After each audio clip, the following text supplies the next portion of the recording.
Boa noite, meus amados irmãos, minhas amadas irmãs, a graça e a paz de Jesus Cristo estejam com todos. Queremos nessa noite continuar nossas exposições no Evangelho de João, essa feita João, capítulo 13, versos 21 a 30. Convido você a abrir a sua Bíblia para a leitura desse texto, do qual nós trairemos nossa meditação nessa noite. João, capítulo 13, versos 21 a 30, está assim registrado nas Escrituras. Ditas estas coisas, angustiou-se Jesus em espírito e afirmou: em verdade vos digo, que um dentre vós me trairá. Então os discípulos olharam uns para os outros, sem saber a quem ele se referia. Ora, ali estava, conchegado a Jesus, um dos seus discípulos, aquele a quem ele amava.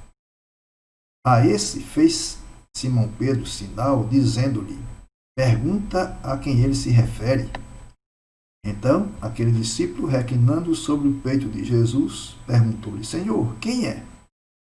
Respondeu-lhe Jesus: é aquele a quem eu der o pedaço de pão molhado. Tomou, pois, um pedaço de pão e, tendo-o molhado, deu-o a Judas, filho de Simão Iscariotes. E após o bocado, imediatamente entrou nele Satanás. Então disse Jesus: o que pretendes fazer, faze-o depressa. Nenhum, porém, dos que estavam à mesa percebeu a que fim lhe dissera isto. Pois, como Judas era quem trazia a bolsa, pensaram alguns que Jesus dissera: compra o que precisamos para a festa, ou lhe ordenara que desse alguma coisa aos pobres. Ele, tendo recebido o bocado, saiu logo e era noite. Deus nos ajude a entender a sua palavra, a interpretá-la com fidelidade e a expô-la segundo a direção do Espírito Santo. Vamos orar. Nosso Deus e nosso Pai, agradecemos, Senhor, pela tua direção em nossas vidas, te agradecemos, ó Pai, pelo teu cuidado conosco. Pedimos ao Senhor que o Teu Santo Espírito nos dirija nessa noite, na exposição da Tua Palavra. O mesmo Espírito possa abrir a mente e o coração dos irmãos que estão assistindo, aqueles que assistirão em outro momento, também possam ser direcionados pelo Espírito Santo para entender a Tua Palavra, Senhor. E as verdades desse texto sejam confrontadoras para nós e que nós sejamos praticantes do que essa palavra nos ensina. Em nome de Jesus. Amém. Muito bem, meus queridos irmãos, nós temos aqui, portanto, essa parte aí do Evangelho de João, ainda nessa conversa de Jesus com seus discípulos, naquele momento em que ele está lá no cenáculo, onde foi celebrar a Páscoa, o costume dos judeus, e aí Jesus passa por aquele processo, lava os pés dos discípulos, ensina-lhes algumas coisas, e agora, após feito isso, ele começa a ensinar-lhes algumas coisas, ainda com a presença de Judas. E aí o texto começa: dita estas coisas. Que coisas? A que ele falou anteriormente, não é? A lição de humildade que ele deu, a demonstração de que estava com eles, ensinando-lhes o que eles deviam fazer. Então agora, dita estas coisas, você pode, junto comigo, criar em nossa mente aqui uma cena, né? E me parece uma cena de um profundo dramatismo aqui que a gente pode compreender. Ou seja, o pior aspecto da traição de Judas está por acontecer. E aí, isso deve ter sido algo que mexeu com Jesus, com certeza, né? Porque Judas era um ator, um perfeito hipócrita. Judas deve ter se comportado como um santo, mas com um coração demoníaco. E é por isso que o texto diz que Jesus angustiou-se, né, nesse instante. Então, voltando para o tempo de Judas, né? Judas esteve com Jesus aí durante aproximadamente 3 anos e meio. E ele foi tratado, né, com amor, foi tratado com distinção, foi tratado como os outros discípulos o foram. E ele também, né, o tempo todo ele agiu com amor, com lealdade, com piedade. Né? E isso enganou a todos os discípulos, mas não enganou a Jesus. Judas, portanto, era um vilão, não é? Descarado, ou seja, ele não aparecia, não é? mas Jesus sabia quem era Jesus. Ele não era só um vilão descarado, mas era também um profundo hipócrita. Se a gente olhar para o texto, né, depois que Jesus diz isso, né, que um de vós me trairá, um de vocês vai me trair, então isso inquieta os discípulos, eles começam a se entreolhar e sem saber a quem se referia. Né? Então Pedro faz um sinal para João, aqui o apóstolo amado que nós temos na Escritura é João, daqui a pouco nós vamos dizer por quê. Mas aí, para a gente entender como é que acontece que João reclina a cabeça no peito de Jesus e faz a pergunta a ele. É que o contexto aqui, né, da ceia, né, é diferente do nosso. A mesa que eles usavam não era como a nossa mesa, né, alta, com pés, né, onde se coloca cadeiras. Não, na mesa lá era um móvel baixo, né, onde se tinha que sentar de lado, reclinar-se de lado, os pés para trás, encostar o cotovelo, né, sobre a mesa, um dos cotovelos, quase sempre o esquerdo, e o lado direito ficava livre para isso. Então, provavelmente, João estava do lado direito de Jesus, né? Tanto que ele reclina a cabeça e pode encostar no peito de Jesus. E Judas estava do outro lado.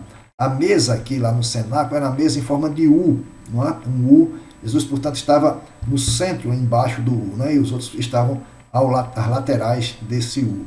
Então, Jesus, portanto, nessa situação, pode conversar com Judas e João, próximo dele, também pode lhe fazer a pergunta. Agora, olhando para o texto, né, a exposição de Judas Iscariotes diante do grupo não era motivo de alegria para Jesus, não é? Mas, como diz o texto, de profunda angústia. Angustiou-se Jesus, ou seja, o fato dele revelar, né, dizer quem era o traidor, ele já tinha dito isso antes, não deixou Jesus alegre, satisfeito nessa situação. Pelo contrário, o deixou angustiado. E é isso que diz aí o texto, né? O que é que a gente pode compreender com isso? É que Judas, né, Judas Iscariotes, o filho de Simão Iscariotes, né, ele alimentou o seu coração com algumas coisas que levam a ações como essa. Ele alimentou a avareza, né, tornou-se um ladrão e traidor por conta dessas coisas. Né? Ele alimentou no seu coração o trair Jesus, e isso trouxe angústia para Jesus. Então, os versículos 21 a 25, nós vemos, né, que o traidor é anunciado. Jesus, portanto, deixou os discípulos em suspense ao dizer: um de vós me trairá. Aí no versículo 21. Um de vós me trairá. O que isso traz para os discípulos? Portanto, uma inquietação, só que Jesus tinha total controle da situação. Essa informação provocou uma perplexidade na mente dos discípulos. Isso é verdade. Eles ficaram como que atônitos, né, perplexos com essa declaração de Jesus. E isso, né, leva a eles quererem saber quem era esse. Né? Todos querem saber quem é. Pedro, não é, está um pouco mais distante, no assentado à mesa, mas João está perto de Jesus. Então Pedro, não é, pede ao discípulo amado, que é João, e a gente vai dizer por quê. João não aparece no Evangelho em nenhum momento dizendo o nome dele. Mas se você olhar, esse discípulo amado aparece aqui, e aparece mais 3 vezes no Evangelho de João. Ele aparece aqui, não é, no cenáculo, capítulo 13, verso 23. Ele aparece lá ao pé da cruz, não é, de Jesus, verso 19 e 26. Ele aparece diante do túmulo vazio, capítulo 20, versos 2 a 8. Ele aparece lá no lago de Tiberíades, né, o lago da Galileia, como é chamado também, quando o Senhor, já ressurreto, aparece a 7 discípulos, capítulo 21, versos 20 a 22. Então, ele está, portanto, próximo a Jesus e com a cabeça, né, reclinada sobre o peito de Jesus, pôde perguntar o que Pedro pediu para ele, né? Quem é Jesus? Pergunta para ele, quem é João? Então, João pergunta para Jesus quem é. Então, o verso 26, nós vamos ter essa resposta, né? Quando começou a refeição, provavelmente, Jesus, quando chegou lá ao cenáculo, e estava tudo posto, a mesa posta, né, com os alimentos sobre a mesa, ele provavelmente convidou: Judas, venha sentar do meu lado, eu quero conversar com você nessa noite. Né? Ele já sabia de tudo, já que Jesus é Deus, e ele é onisciente, é um dos atributos de Deus, ele sabe tudo.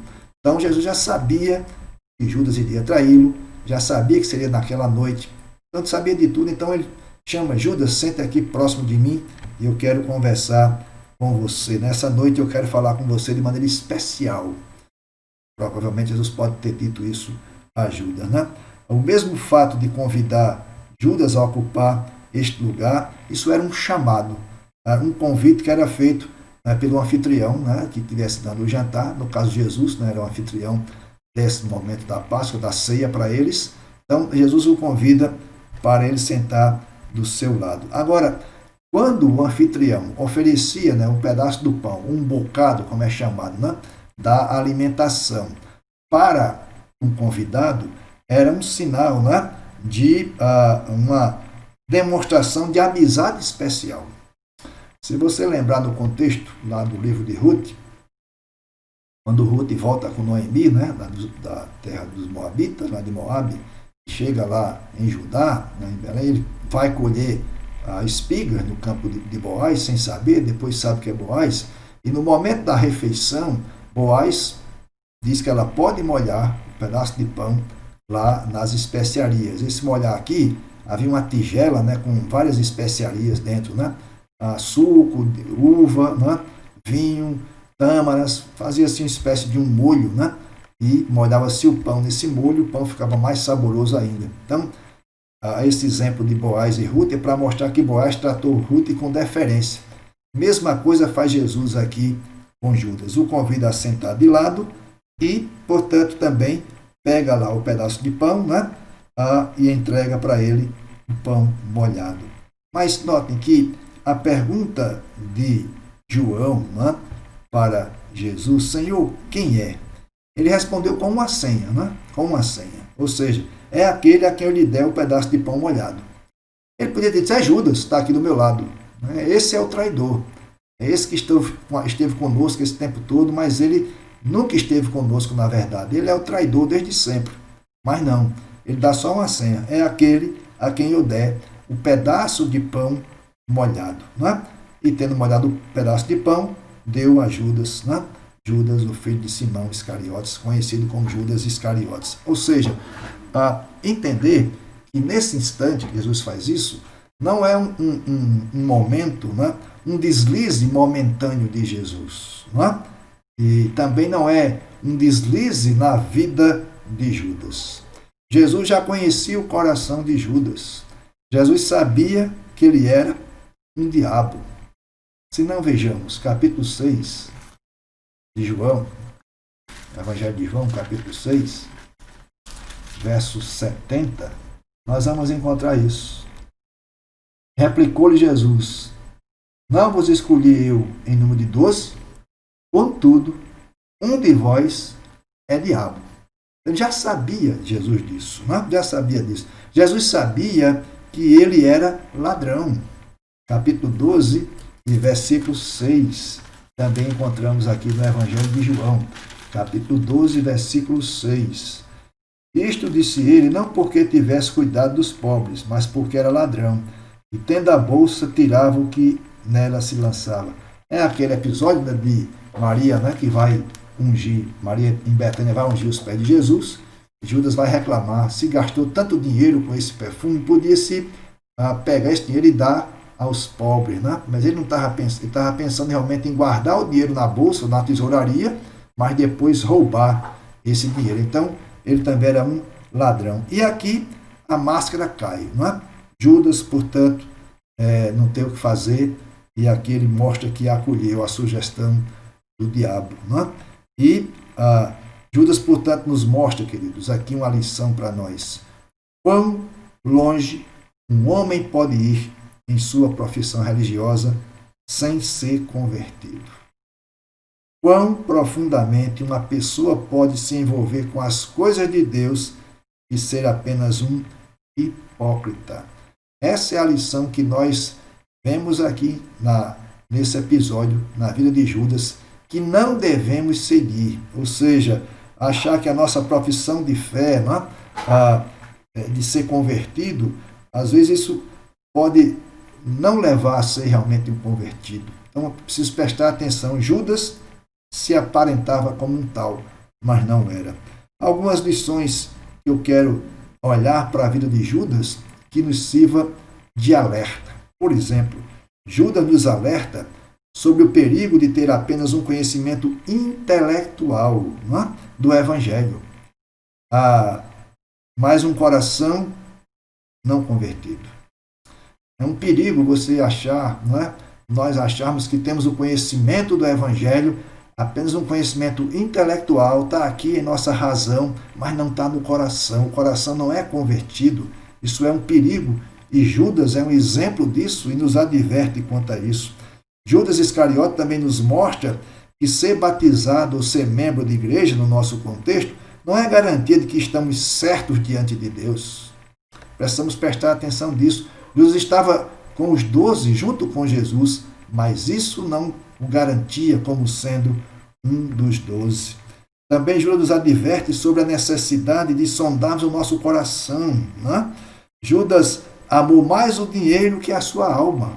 Então é uma lição para nós, uma advertência para nós, sondarmos o nosso coração para ver se não estamos colocando no lugar que é devido a Deus outras coisas, como Judas fez aqui com esse amor ao dinheiro. Judas também é um alerta para nós sobre o perfeito conhecimento que Cristo tem de todo o seu povo. Jesus pode distinguir entre uma falsa profissão de fé e a verdadeira graça.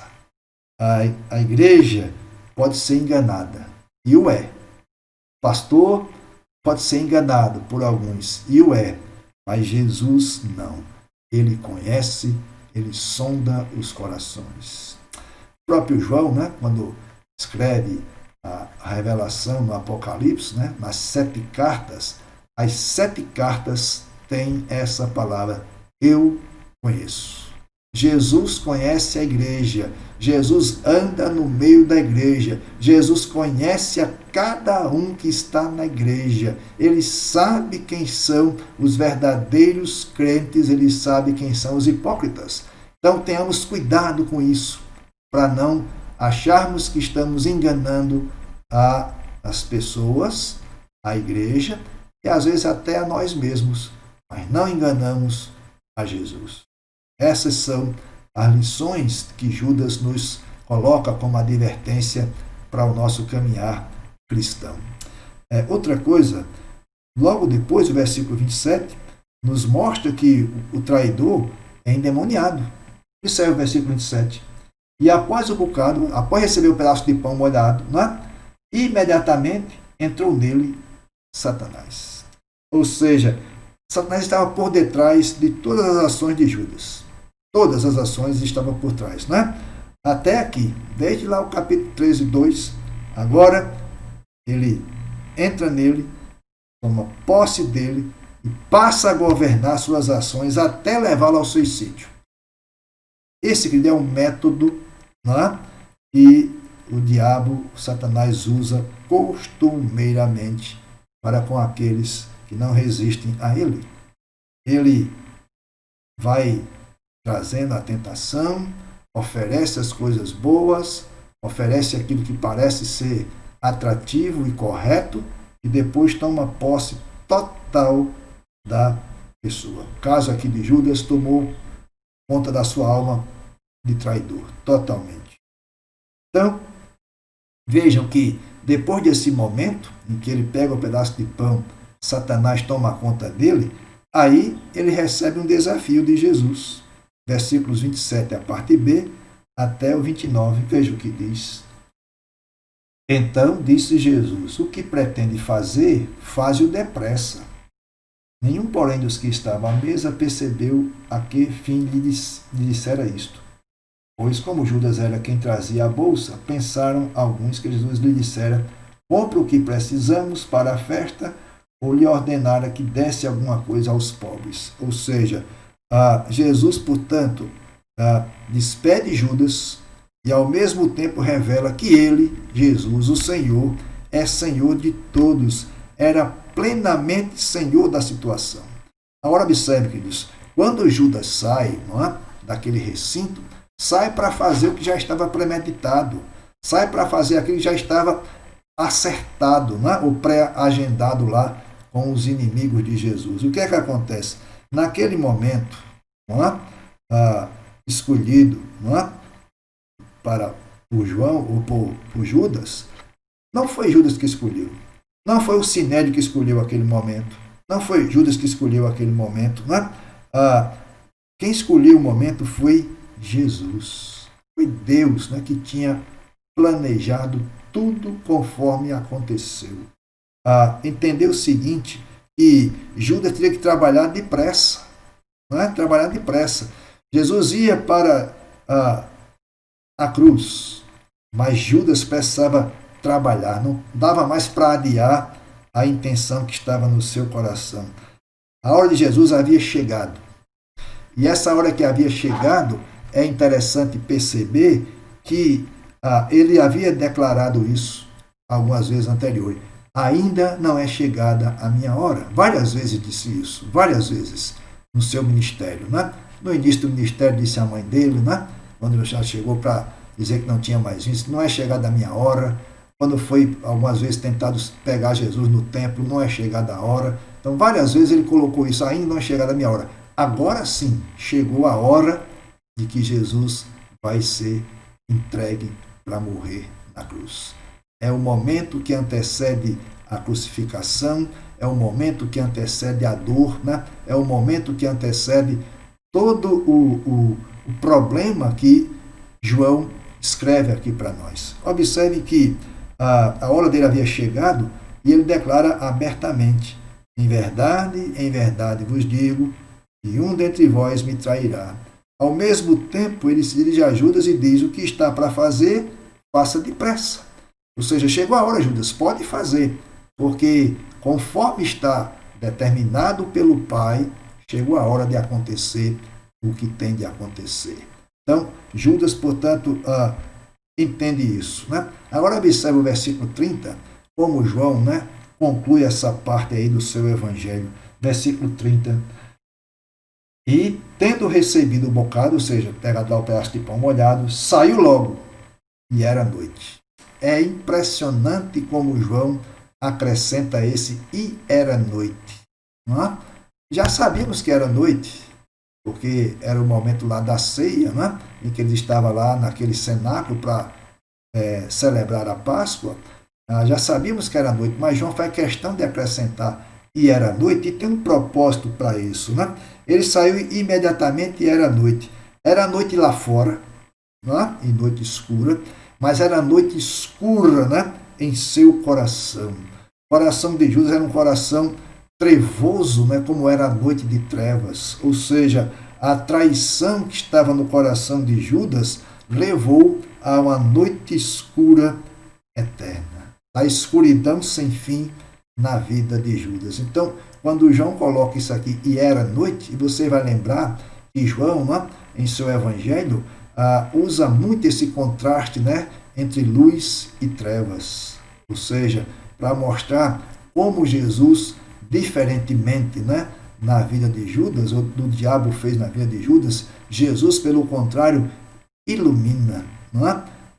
Alumia o caminho daqueles que estão com ele. Então é interessante notar que João coloca isso aí, né?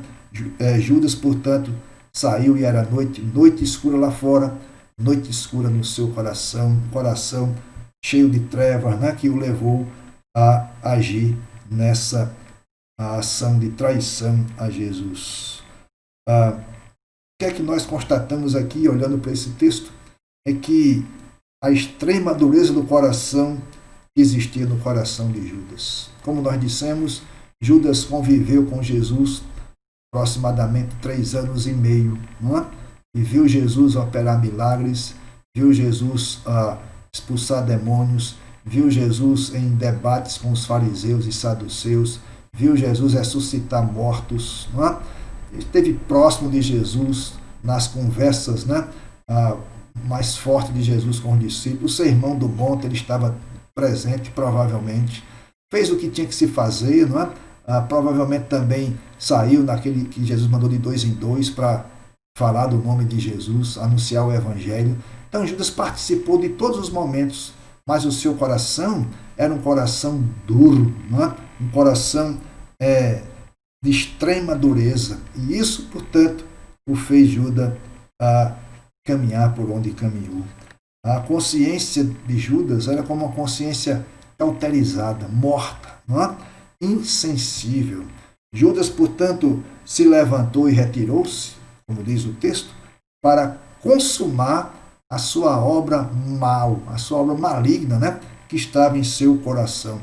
E fazendo isso, quando ele se levanta e sai, ele simplesmente abandonou o Senhor para sempre.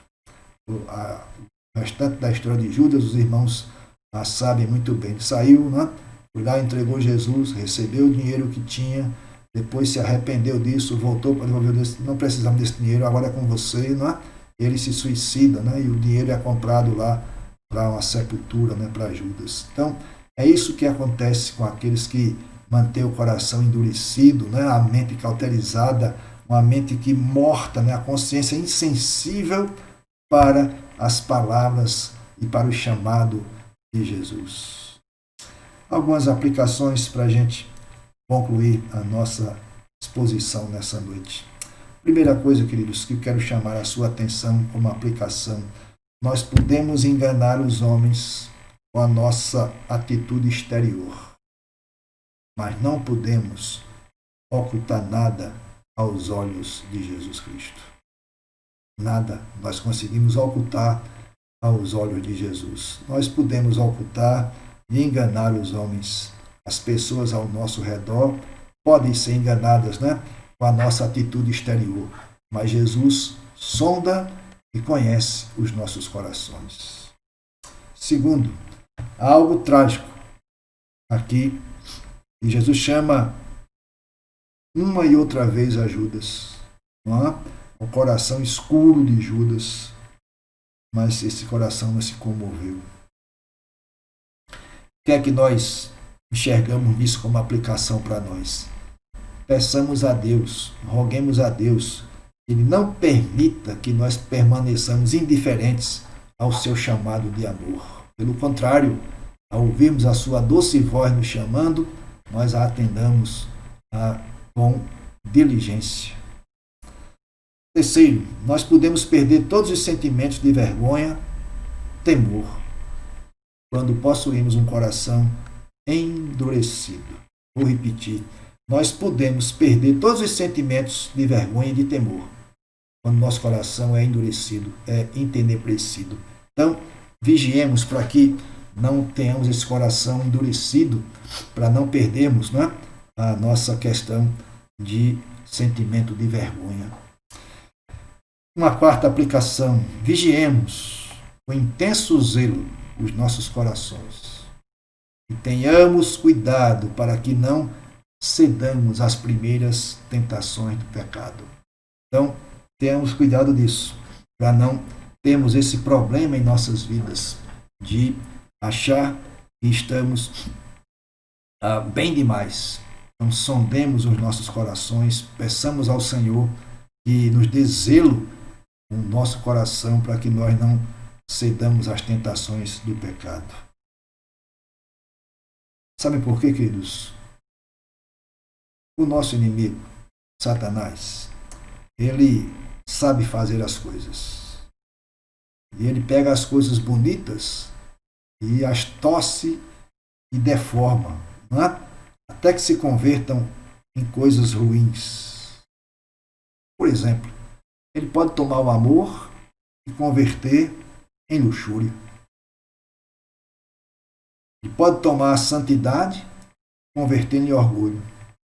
Alguns que dizem, eu sou santo demais. Lembra-se daquele fariseu, né, que fez lá aquela oração, agradecendo porque dava o dízimo, porque podia orar, né, e tinha isso e tinha aquilo, em detrimento daquele outro que estava lá a orar, o publicano? Pois bem, esse é o que Satanás faz.